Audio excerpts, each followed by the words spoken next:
제가 이 자리에 서기 전에 프레젠테이션 자료를 좀 준비를 해달라고 했는데 그거 좀 띄워주시기 바랍니다.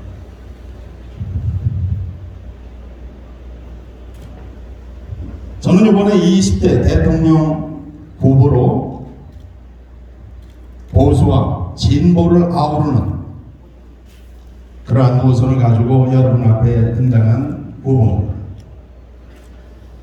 위기의 대한민국을 구할 진짜가 나타나다. 이렇게 제가 오늘 출마의 변을 담았습니다. 전혀 새로운 세계로 여러분들을 안내하게 될 것입니다. 저에게 주어진 시간이 대략 한 20분인데 조금 시간이 더 갈 수도 있겠습니다. 현재 여러분이 위치하고 있는 곳은 우리들의 민족 지도자인 백범 선생을 기리는 백범 기념관입니다. 1919년 인정에서 시작을 해서 지금까지 우리는 수군가쁘게 달려왔습니다. 그런데 이게 어떤 일인지 여러분들이 사랑하고 피와 땀을 흘리고 열사의 나라에서 동토의 나라에서 일구었던 이 대한민국호가 이 사진에도 보듯이 침몰하는 형국입니다. 겉은 멀쩡해 보이지만 사회의 구석구석이 정신이 피폐해지고 경제는 망가지고 국회는 허구한 날 좌와 우의 진영으로 나누어서 국민들을 괴롭히고 갈라치게 하고 결국은 이 모양 이 꼴로 만들어버렸습니다.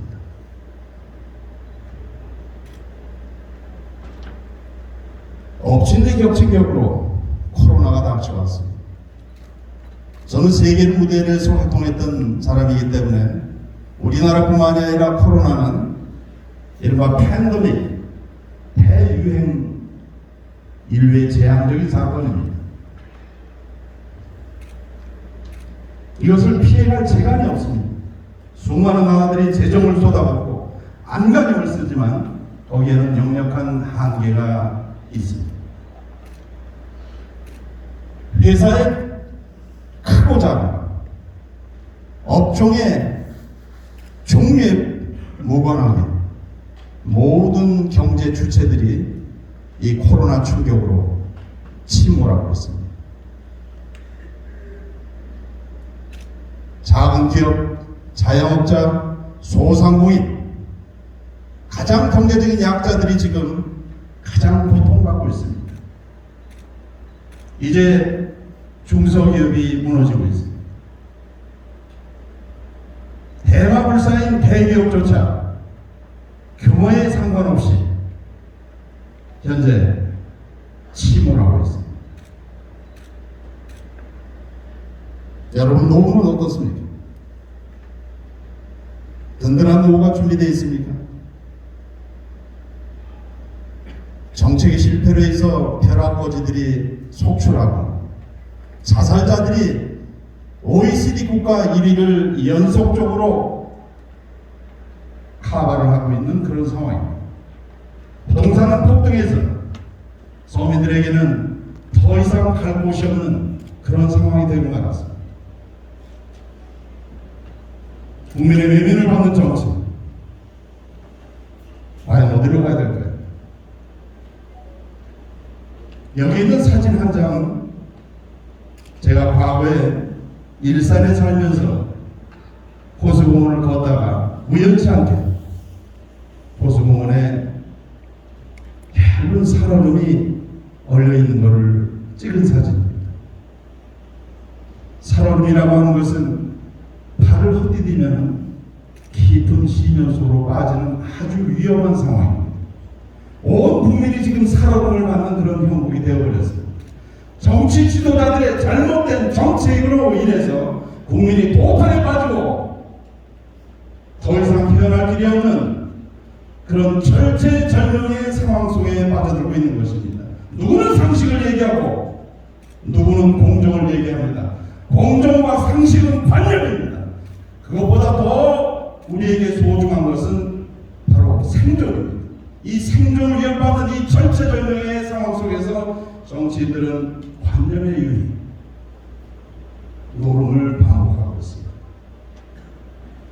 아끼고 저축하면 살 수 있다고요?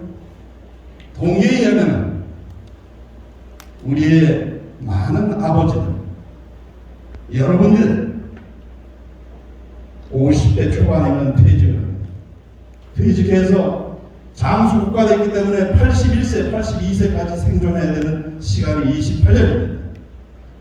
그러나 은행에 남아있는 여생의 생활비는 평균 2,500만 원 정도밖에 남아있지 않은 것으로 통계 결과가 나오고 있습니다. 53세에 은퇴를 해서 81.3세까지 우리는 2,500만 원을 갖고 이 어려운 세상을 버텨가야 됩니다. 자신 있습니까? 상황이 이러다 보니까 세계에서 가장 많은 사기꾼 공화국이 되어버렸습니다. 고소고발이 OECD 국가의 1위입니다. 생존할 수 없기 때문에 남의 것을 강탈하고 빼앗고 사기치고야만 살아가는 그런 저주의 국가가 되어버린 겁니다. 정치인들이 무엇을 했습니까? 표를 달라고요.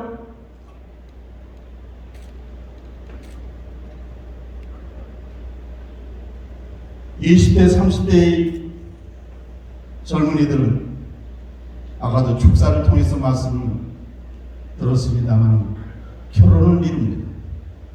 애를 낳아야 인구가 늘 텐데 평균 0.83명, 전 세계에서 가장 저조한 출산율을 우리나라는 기록하고 있습니다.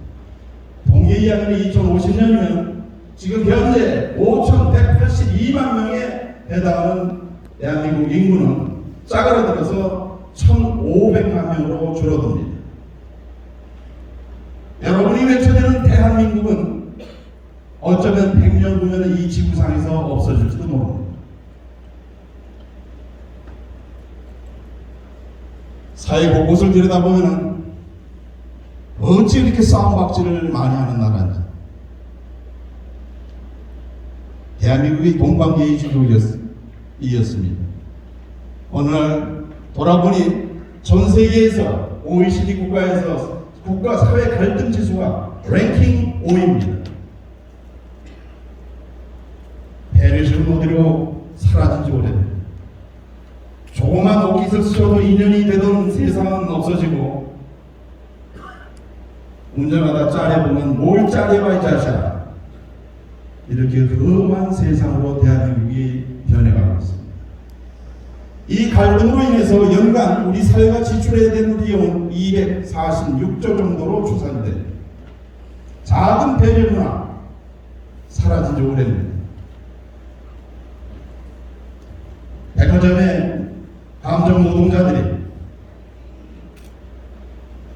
생활비를 벌기 위해서 근로를 할 때 온갖 횡포를 일삼는 고객의 횡포로 인해서 감정 노동자들이 눈물을 흘리는 장면들이 매일같이 우리 지상을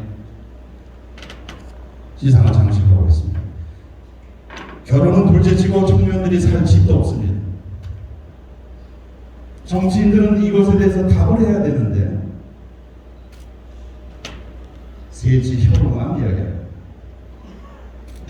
통계에 의하면 현재 대한민국에 태어난 것을 철저하게 후회하고 기회가 되면 이민을 가고 싶다고 하는 사람들이 56.9%입니다.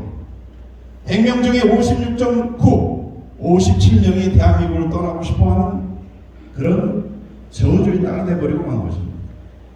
여기서 뭘 하겠습니까?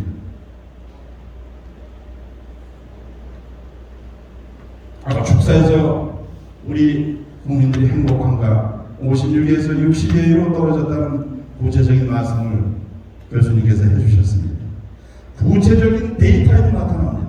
10대, 20대, 30대, 40대 이를 것 없이 모든 사람이 돈을 돈을 추구하다 50대, 60대가 돼서 더 이상 돈을 벌 수 없는 지경이 됐을 때 그때 건강을 얘기합니다. 통계도 나와 있습니다. 처절한 빈곤을 탈출하기 위해서 우리의 선대들은 노력했습니다. 그래서 5천년의 가난을 딛고 이나마 먹고 살게끔 된 것입니다. 그러나 우리에게 서 있는 것은 상대적 빈곤입니다. 상대적 빈곤을 탈출하기 위해서 많은 노력을 했습니다만 빈곤 탈출률은 지속적으로 낮아지고 있습니다. 성장의 사다리는 이미 멈춘 지 오래됩니다. 뭔가 해보겠다고 창업을 하지만 이 코로나로 인해서 그나마 다 날려먹은 그런 상황입니다. 금수저, 흙수저로 사회가 분류되어 있습니다. 저는 금수저가 있고 은수저가 있고 흙수저가 있는데 저는 수저가 없이 태어난 무수저입니다. 이런 흙수저와 무수저와 사회적 상승을 할 수 있는 기회는 대한민국에는 점점 멀어지고 있습니다. 사회윤리와 도덕의 기준이 부재됩니다. 대통령 후보라고 나선 자라 초등학생에게 들려주면 창피할 정도의 전력을 가지고 있는 자가 두꺼운 철연필을 가지고 국민 앞에 지지를 호소하는 이 웃지 못할 나라가 현재 여러분들의 대한민국이 되어버렸습니다. 점을 빼서 점이 없다라고 주장하는 이 창피한 나라가 되어버린 겁니다.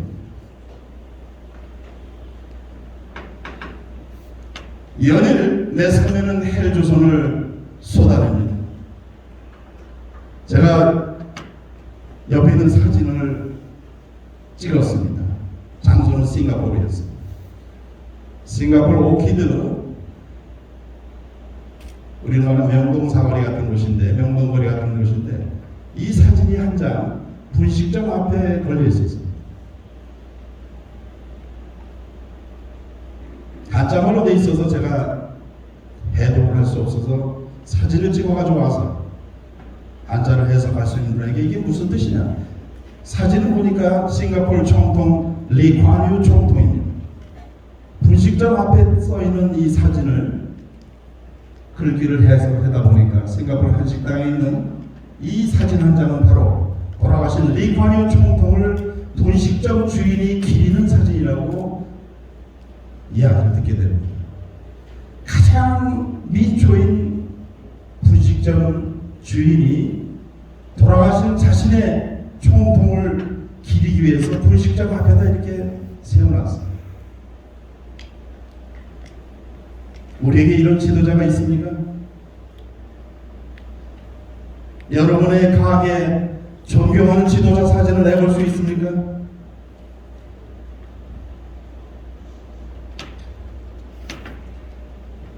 남북관계는 어떤가요? 1950년 6월 25일 제1한국통합을 통해서 이 땅에서 약 350만 명, 당시 대한민국 남북의 합친 인구의 10%가 전사하거나 죽었어요.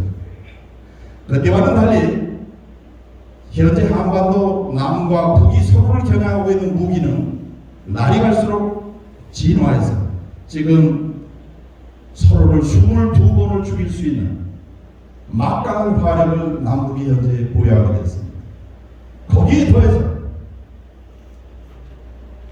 북한은 한 방에 서울을 날릴 수 있는 핵까지 갖게 됐습니다.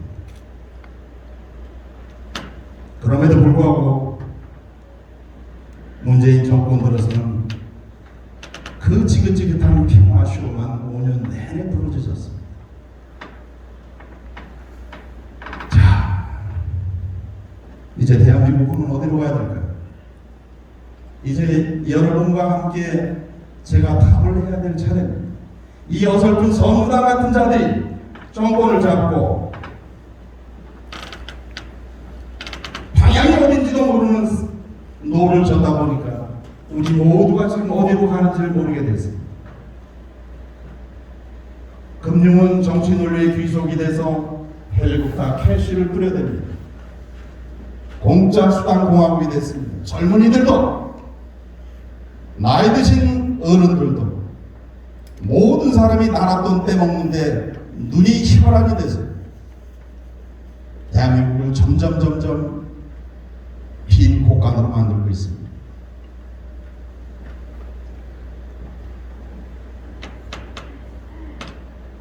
우리가 잘 아는 산유국 중에 5대 산유국 중에 베네수엘라라고 하는 나라가 있습니다.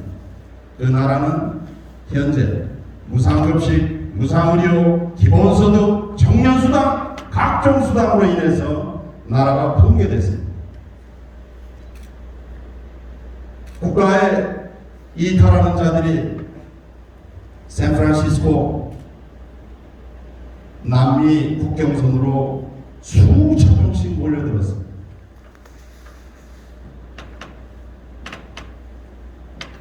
대한민국이 지금 베네수엘라로 가고 있는 겁니다. 줄줄 지는 국민들의 혈세는 우리의 미래를 어둡게 합니다.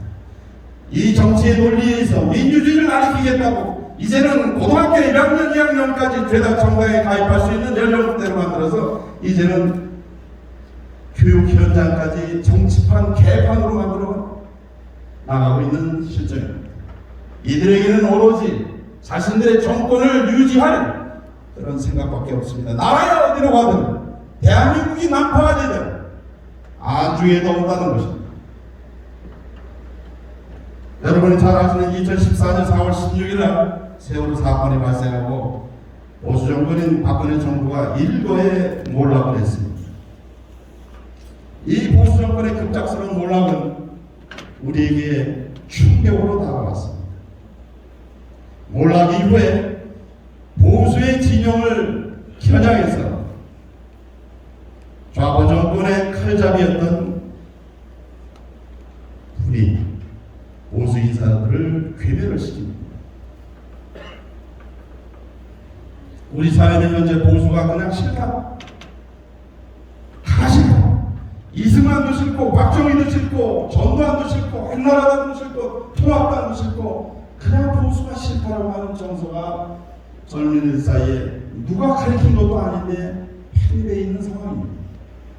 이제 조금 이 좌파 정권의 실상을 알게 된 많은 이들의 각성에 의해서 낭떠러지에 서 있던 우리 보수가 이제 회생하는 그런 장면입니다. 좌파 정권 상황에서 어떤 일이 벌어졌습니까? 도지사가 성추행으로 구속이 되고 성폭행으로 구속이 되고 국민들의 민주주의를 왜곡하는 그루킹으로 인해서 경남도지사가 구속이 되고 업무장관이라는 자가 그 일가의 비리를 11가지 조건으로 기소가 됐습니다. 서초동에서는 조국을 수호하자, 화물에서는 조국을 구속시키자, 똑같은 사안을 가지고 보수와 진보 양대 진영으로 나눠서 그 아까운 시간과 국민적인 혈세와 에너지를 철철 낭비했습니다.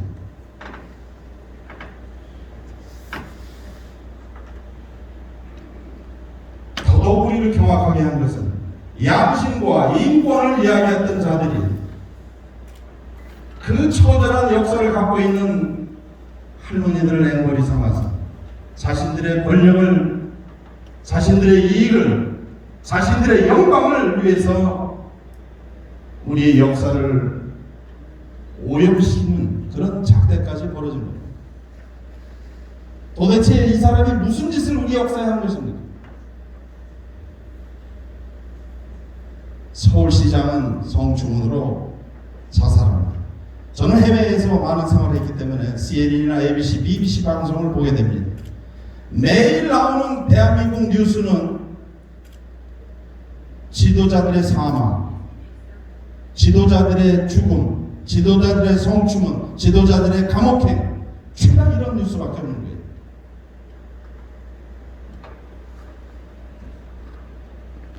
이들이 검찰을 개혁을 얘기했습니다. 그래서 공수처라고 하는 헌법위의 기관이 만들어지고 공수처에 의해서 수많은 국민들의 세금이 낭비가 되고 있습니다. 국가의 권위는 무너지고 참모총장이 5급 행정관을 만나기 위해서 육군본부에서 카페로 가서 머리를 조아리는 나라가 되어버렸고, 어제까지 공정을 얘기하던 이 좌파의 세력, 좌파의 인사들이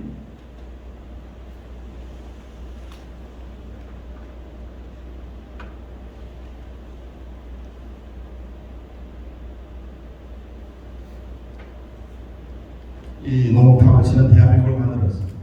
우리에게 그동안 많은 지도자들이 있었습니다. 이들이 어떤 임무를 들였는지 여러분들은 저와 함께 잘 알고 있습니다. 현재 대한민국을 이끄는 국가 지도자, 내일이면 이제는 지도자를 우리는 교체하게 됩니다. 이승만, 윤보선, 박정희, 전두환, 노태우, 김영삼, 김대중, 노무현, 이명박, 박근혜, 문재인. 다음은 누굽니까? 다음 누굽니까? 지금 다음 대통령을 갖다가 차임하고 나온 여당의 대통령 후보입니다. 누구라고 얘기 안 해도 여러분들이 다 잘 알고 계시는 후보입니다. 이 사람은 유명 여배우와 놀아먹다가 여배우의 폭로로 인해서 정을 있다 없다라고 하는 그런 쇼를 한참 했습니다. 자신의 형을 정신병원에 강제로 동원해서 했다라고 하는 의혹이 불거지고 있습니다. 국민들은 피와 땀으로 하루하루가 생존이 어려운 상황인데 토건 세력과 합작을 해서 잘 먹고 잘 살고 있습니다. 제 캠프가 안국동에 위치하고 있었는데 안국동을 이재명 캠프에 있는 중요한 인사가 저를 찾았습니다. 후보님, 이번 선거는 상식과 공정을 추구하는 선거라고 생각하시면 안 됩니다. 이번 선거는 제가 이재명 캠프에 있어서 잘 압니다. 거대한 국제 범죄 조직이 국가의 정상적인 권력 기관을 탈취하는 사건입니다 라고 저한테 얘기합니다.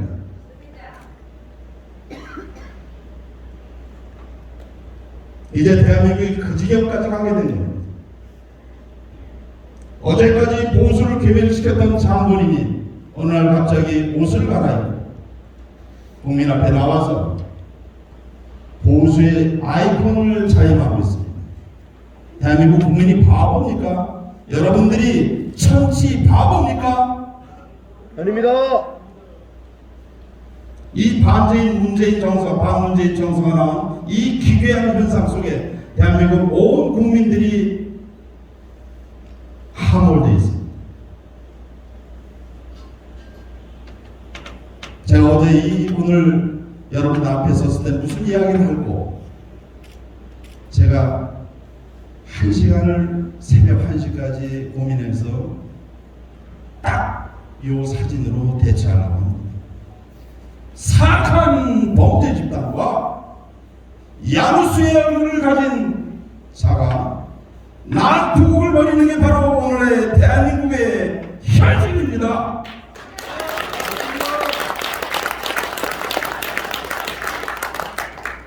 여기에 박수를 주면 안 됩니다. 여기에 현혹되면 안 됩니다. 이제 더 이상 범죄 집단과 야누스의 두 얼굴을 가진 자에게 우리가 놀아나서는 안 됩니다.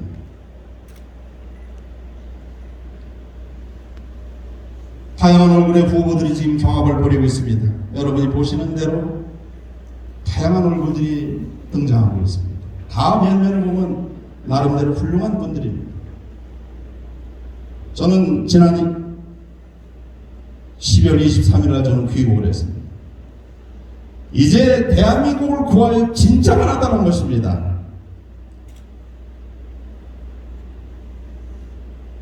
두바이에 머물고 있을 때 푸틴 대통령의 경제 특사 예릭 니키코르프와 제가 회동을 하는 장면입니다.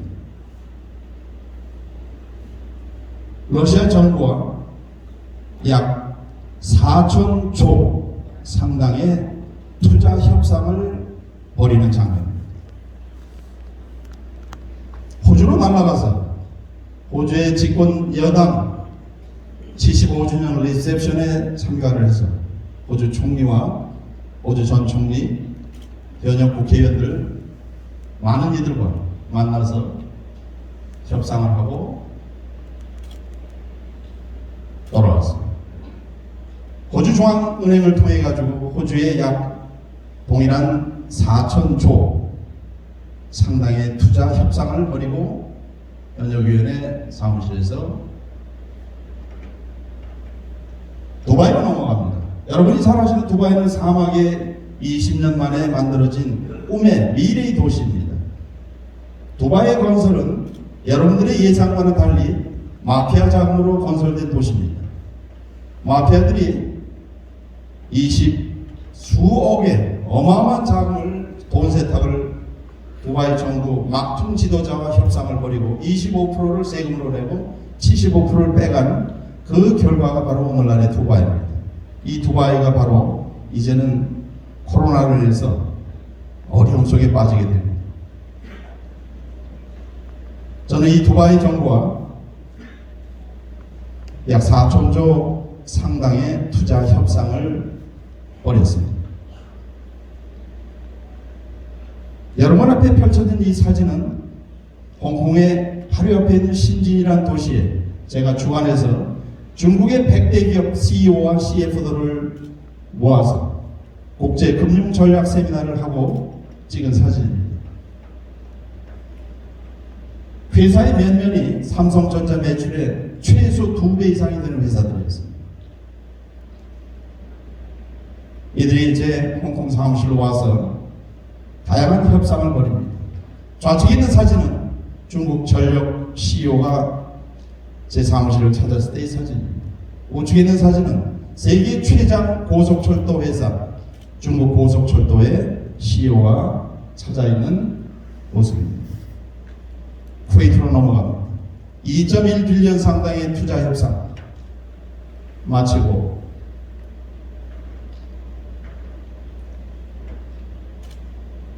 찍은 사진입니다. 그리스로 넘어갑니다. 그리스의 규모가 약 1.2빌리언 상당, 그리고 현지 개발업체와 약 9,100억 상당의 투자 계약을 체결하고 당시 주무장관실에서 찍은 사진입니다.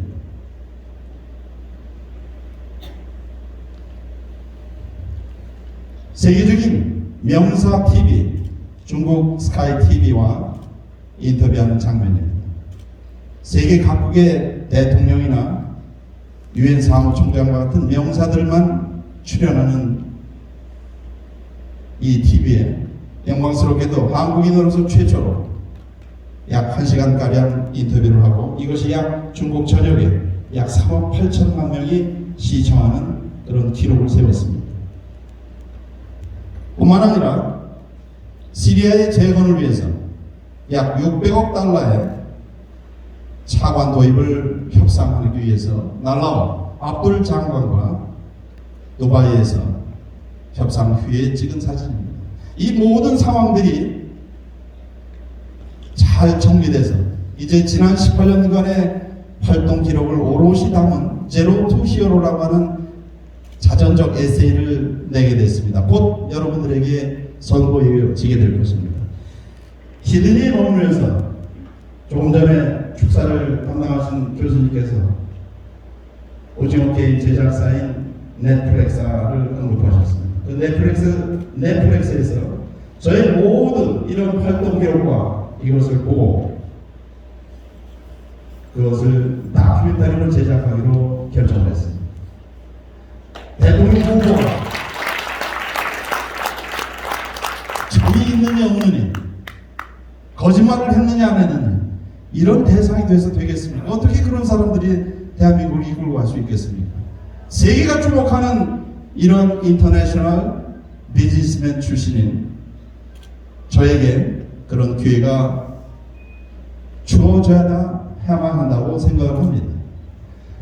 저는 이제 대한민국을 위로하고 대한민국을 한 차원 업그레이드를 시킬 수 있는 유일한 후보입니다.